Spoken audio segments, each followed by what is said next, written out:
Good morning to everybody. How you doing? Hope all is well. Keep up the excellent work. Good things always. May Am Yisrael see and hear only good news. Please Hashem, Be'ezrat Hashem. Today is Pa'amayim Kitov, Tuesday, Parashat Ve'era. We're in the second week of the Shovavim, Be'ezrat Hashem Itbarach. And doesn't stop our community wherever they might be. We have people coming onto the Zoom from Aruba, from Milan, Italy. Believe it or not, from everywhere, Baruch Hashem. Hashem is very proud of all of you, and you're doing your mission, what you were created for. It should be a blessing. Today's class is for the success of Mazal Margalit Bat Hana, and for the Refuah Shelemah, for all of Am Yisrael, U'Bichlalam L'Sarah Bat Leah, and Rafael Shaul Ben Sarah. We should have Besorot Tobot, Yeshuot V'Nehamot. We are continuing the laws of traveling, and we have to know how careful we have to be out there.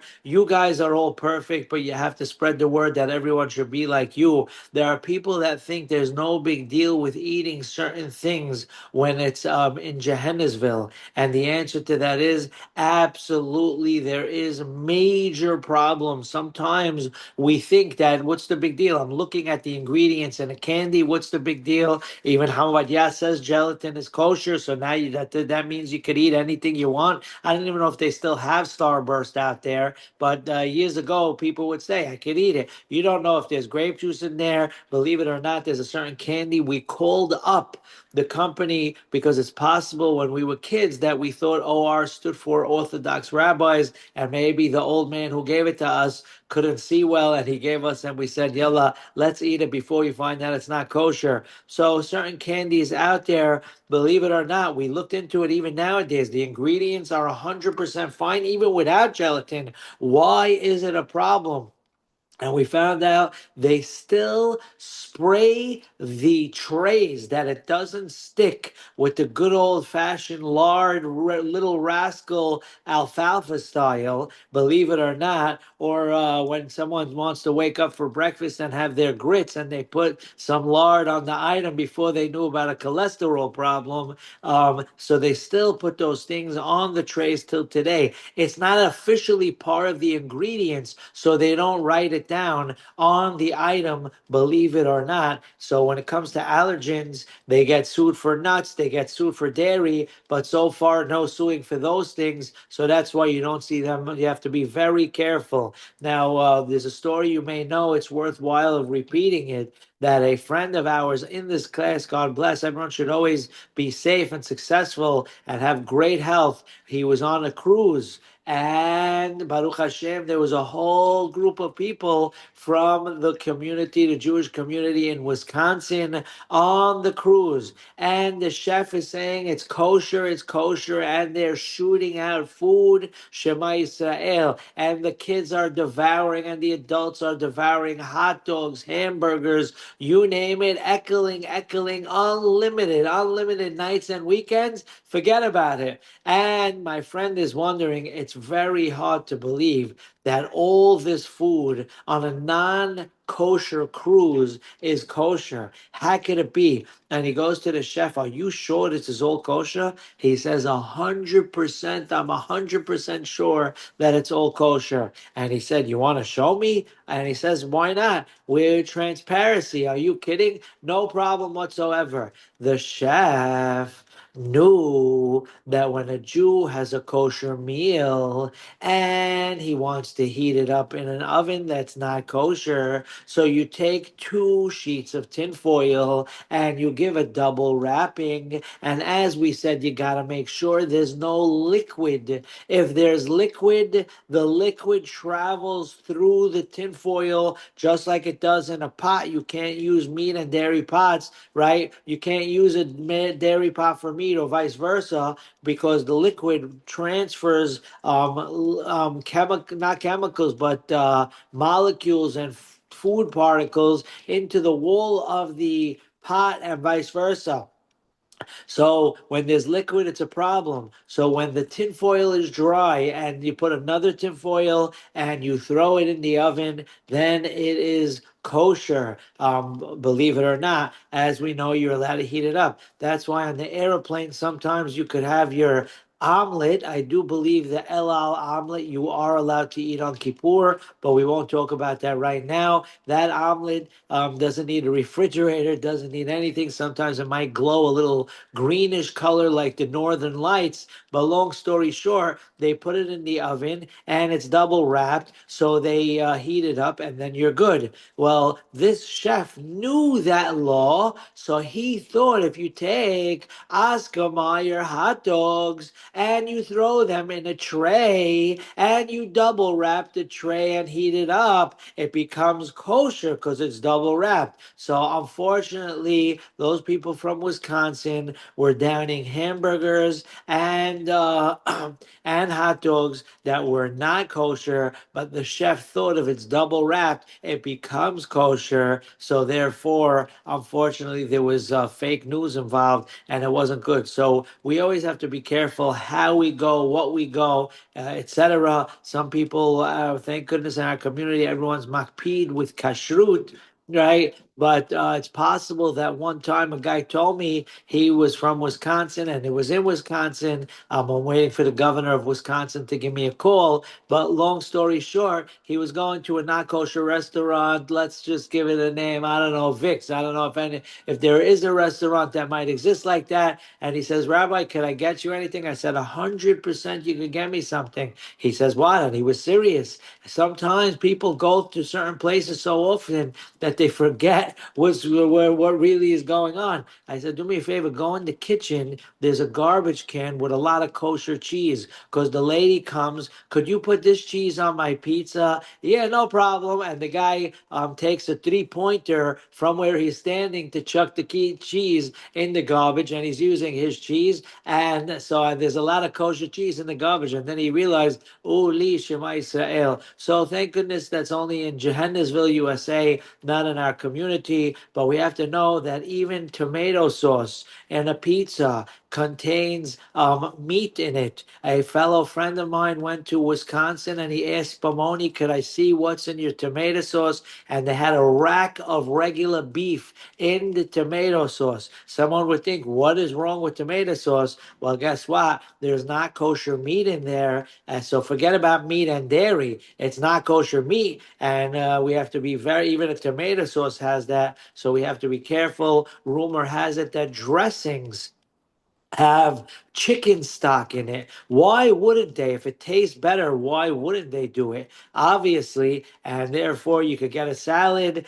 People think no problem, but there is a problem. A person's eating chicken soup that's not kosher in the salad as well. So we have to be very, very careful. That's why people go away. You never know. People say, Rabbi, am I allowed to have this? Am I allowed to have that? Rabbis can't give answers because they don't know what's there. Some people say, what's wrong with bread? But correct. Technically, if it's just flour and water and you're 100%, right? Obviously, there's something to rely on, but you don't know what they smear on the tray to make sure it doesn't stick. If Swedish Fish Company is still smearing something on the trays that it doesn't stick, that's not kosher. So the same thing applies to maybe an old-fashioned chef who still putting things on the tray that the bread doesn't stick. So we have to be very, very careful with these items. That's just when it comes to kashrut. But we also know there's another problem with bugs that people underestimate. Now, we do know that the rabbis tell us some bugs are 4 sins, some are 5, and some are 6.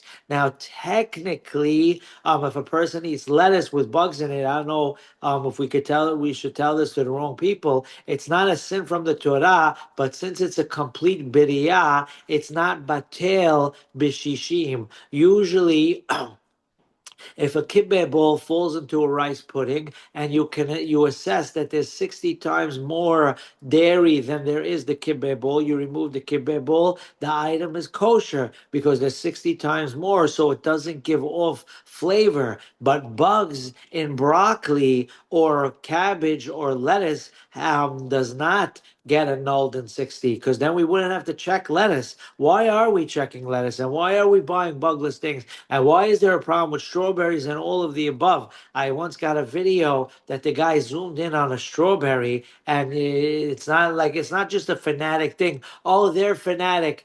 Some people think far away in Never Neverland you could just pick and choose what you want. Are you shomer? No, I'm not shomer. Oh, okay. What does that mean, right? If the Torah tells you a halacha, and guess what? When the bug is on the outside of the strawberry, we might not even look at it like a mixture. So to even say that that might be a sin from the Torah, and eating a straight out bug, which is Shema Yisrael, they zoomed in and you see these bugs crawling. That's why the women in our lives, they go to classes. They sometimes you have people that are too strict, but when you go to someone who knows what you do and how to do it, we have the scrub strawberries, like we said, raspberries and blackberries. You won't see them by a restaurant or a party that has a hashgacha. Do you ever see by a wedding in Sha'arei Sion? Do you ever see blackberries or raspberries? You don't see them because those are infested with bugs. They're almost impossible. They are impossible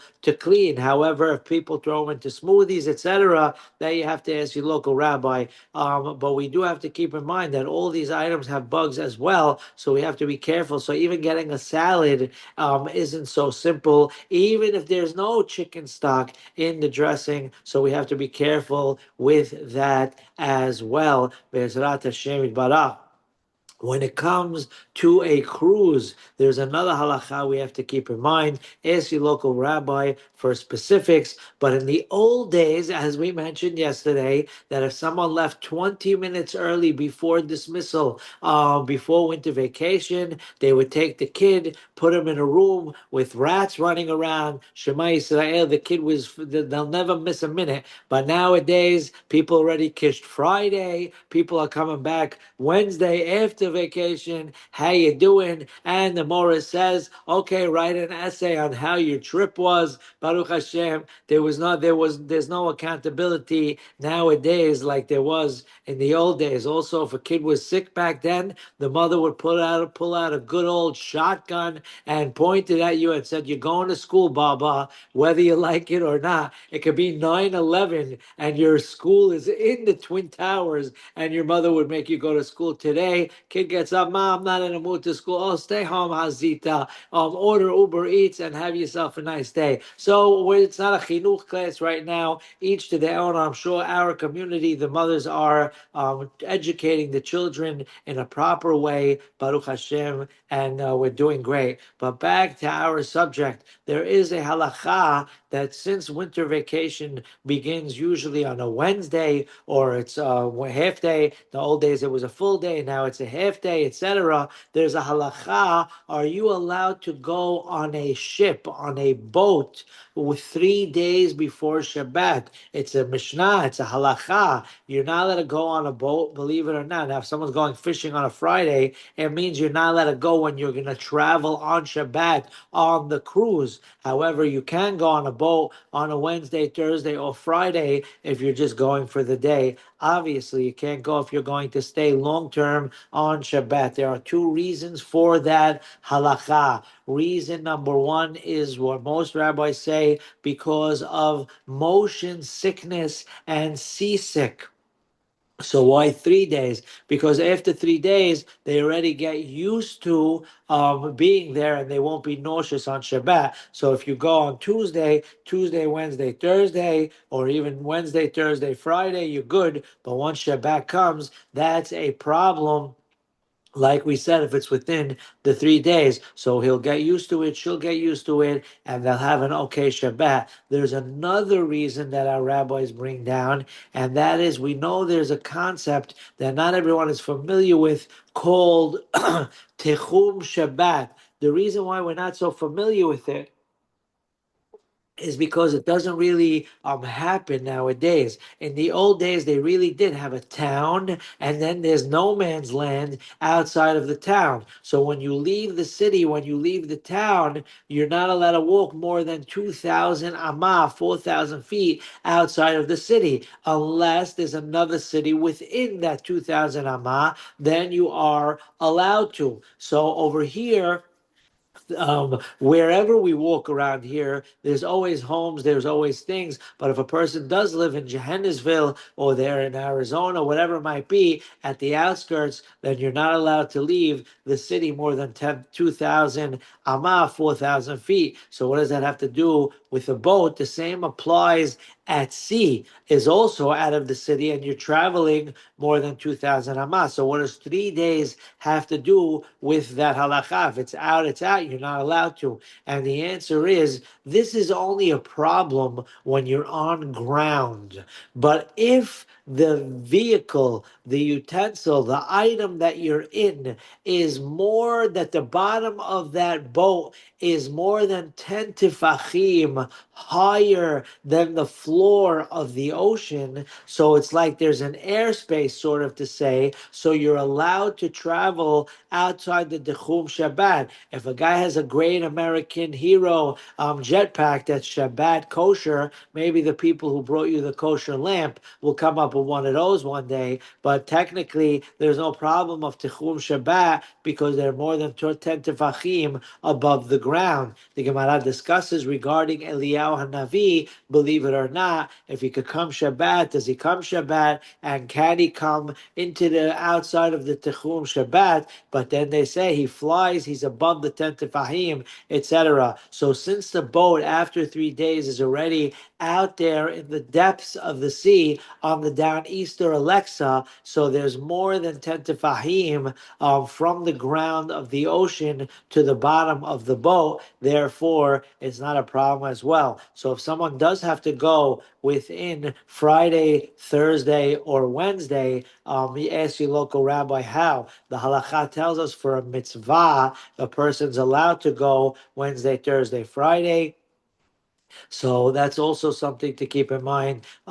Maybe he's going for Shalom Bayit. So ask your rabbi for specifics. Also ask your local rabbi regarding if it docks on Shabbat, are you allowed to get off? We did mention yesterday that there's no Eruv in all these places, so you got to be careful carrying. If you have to take your passport, how are you going to get off? So also for those things, ask your local rabbi, Be'ezrat Hashem Itbarach, for those people taking a cruise or something of the like. We'll stop here for today. I hope everyone has the greatest day. Of course, spread the word in a peaceful manner, teaching people the proper way, how to make sure when we go to certain places, when it comes to kosher foods, when it comes to kosher items, kosher is a commandment from the Torah. It's not a sketch. And when it came to the subject of talking about not kosher animals in Parashat Noach, Hashem tells Noach, take the kosher animals 7 and 7, and the non-kosher take 2 and 2. So 1 and 1. So our rabbis tell us the Torah added more letters so it doesn't talk derogatory. It says enena tehora, not tahor. Why doesn't it just say tameh? We know the Torah doesn't tell us extra words for nothing, extra letters for nothing. So why does it go out of the way to teach us how careful we have to be with our speech? But when it comes to kosher food, then it says tameh straight out. Why doesn't it say enena tehora? And the rabbis give the example, if somebody needs to be woken up because there's danger, God forbid there might be a fire in Johannesville, and you're not going to say, hi, Rohi, you're going to scream and throw him out of bed physically, meaning there's no time for Mr. Nice Guy because it's a serious moment. And our rabbis tell us the same thing regarding kosher. Torah is telling us, Baba, it's straight out tameh. We have to be a little more not so sweet when it comes to saying enena tehora. We have to say it straight to the point. But like we said, when it comes to teaching others, even a spouse, even children, we have to do everything that we do b'derachea darchei noam, because that's the only way. When you make a lot of noise, it just scares everybody away. But when you're loving, then it brings people closer. Anyway, if you're traveling, go safely. If you're staying, be safe. Hashem be with you wherever you might be. Hope you have the greatest day. Besorot tobot, yeshua v'nehamot. Take care. All the best. Bye.